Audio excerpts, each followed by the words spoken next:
সবাই কেমন আছো? আশা করি সবাই খুব ভালো আছো। আমার শরীরটা ভীষণ খারাপ, আমি অনেক দিন ধরে ব্লগ দিতে পারছি না, ভিডিও দিতে পারছি না, টুকটাক শর্টস করছি। তো মা বাবা এসেছিলো, আমি কোনো রকম শ্যুট করিনি। তো কয়েক ঘন্টার জন্য এসেছিলো, পরশু এসেছিলো, কালকে চলে গেছে।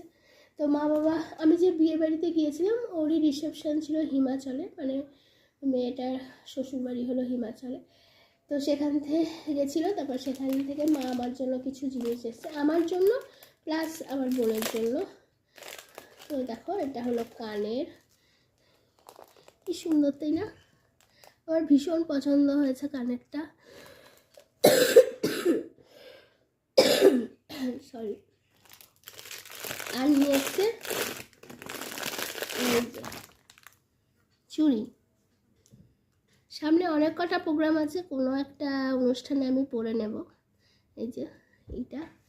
আর এনেছিল ব্যারাকপুরের বিখ্যাত দাদা বৌদির বিরিয়ানি, যেহেতু বাবা চোখ দেখাতে এসেছিল সেখানে, তো মা খেয়েছিল মাটন বিরিয়ানি, তো সেখান থেকে নিয়ে এসেছিল 1 কৌটো, অনেকটা দিয়েছিল, আর খুব ভালো খেতেও ছিল। তো চলো, এইটুকুই একটা মিনি ছোট্ট শর্টস।